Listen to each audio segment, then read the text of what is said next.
Hapësira e liçenit akumulues të komunës së Mitrovicës është kthyer nga një hapësirë që ka tërhequr shumë vizitorë, qoftë jashtë Mitrovicës, qoftë dhe në interesin e qytetarëve të Mitrovicës, është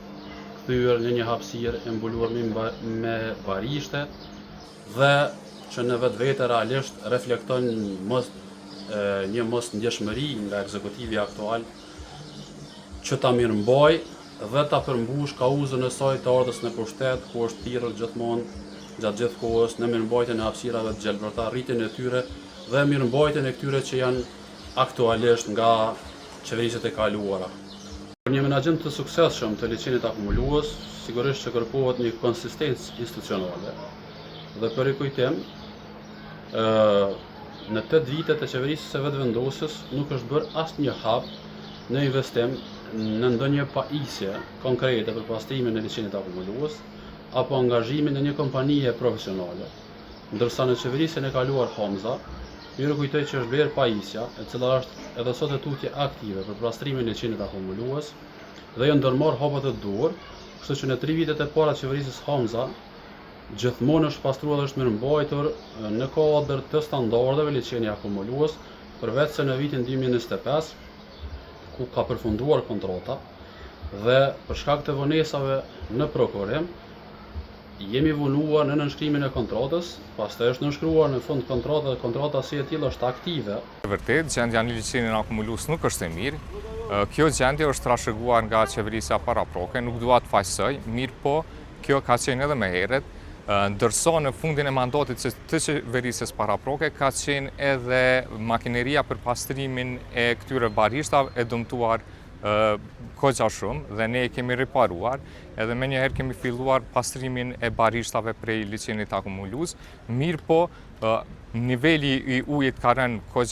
kogja shumë dhe nuk mund të pastrohen deri në fundin e tokës, për shkak që ne nuk mund të ndërhyjmë me makineri të rënda, për puna që mos të dëmtohet flora dhe fauna, dhe kështu që aq sa kemi pasur mundësi e kemi pastruar. Mirë po, në vitin tjetër ne mendojmë të kemi një buxhet planifikuar dhe të bëjmë një task force që do të mirret vetëm me liçenin akumulues, ku do të përfshihen ekspert, grupe nga ministria, nga komuna, të cilët do të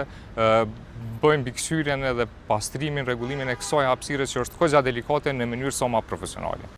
Kështu që qeverisja aktuale nuk ka arsye të thirret në çështje të trashëguara apo çështje si është gjendë liçeni akumulues, mirë po në kuadër të kontratës të ndërmarr hapat e duhur, të aktivizoj pajisjen dhe të bëj pastrimin e rregullt të liçenit akumulues dhe largimin e barishteve. Mirë po, për shkak të linjës politike të kryetarit aktual të Mitrovicës Jugore, Faton Peci,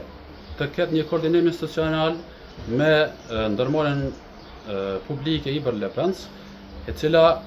në shumë raste, domethënë nuk siguron as nivelin minimal të furnizimit me ujë të liçenit,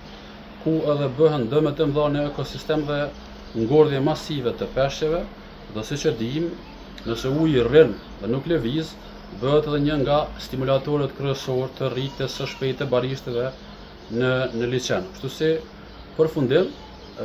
menaxhmenti aktual i komunës Mitrovicës apo ekzekutivi e ka për obligim të ndërmarrë hapat e duhur për shkak se nuk ka arsye ose të gjej justifikime për shkak se kontrata është aktive dhe mjetet janë të zëtuara dhe kapacitetet janë të mjaftueshme. Pajisja është për pastrimin dhe të bëhet një koordinim me i Berlepensin që të sigurohet niveli mjaftueshëm i ujit në liçen. Si përfundim, për një menaxhim të suksesshëm të mirëmbajtjes së liçenit akumulues në komunën e Mitrovicës, kërkohet që organi kontraktues, në këtë rast komuna e Mitrovicës, ta përcjellë dhe ta monitorojë respektimin e kontratës nga operatorët e kontraktuar, sa janë duke i përmbushur detyrat në pastrimin e liçenit akumulues, që realisht gjendja në terren flet që nuk janë duke respektuar të detyra, kështu që duhet vetëm të bëhet presion tek operatorët e kontraktuar që të ndërmerren hapat e duhura në kuadër kontratës në pastrimin e liçenit akumulues, në largimin e barishteve, të shfrytëzohet pajisja e trashëguar, e cila është aktive dhe funksionale, dhe të respektohet kontrata. Po ashtu duhet i rrihet gati që para se të përfundoj kontratat të iniciojnë procedurat për kontratën e re dhe të ketë një konsistencë në menaxhimin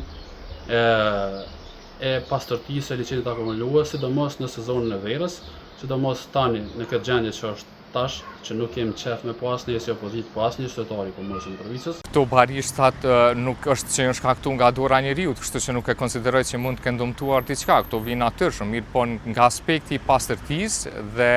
si me thonë estetik, duhet të ndërhyet, mirë po duhet të ndërhyet në mënyrë profesionale. Ne kemi ndërhyer atë sa është mundur të ndërhyjmë dhe atë sa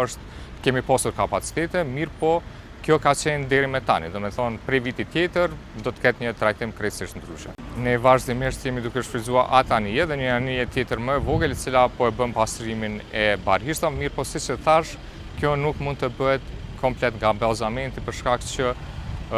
anijet nuk mund të ndërhyjnë deri në fundin e tyre.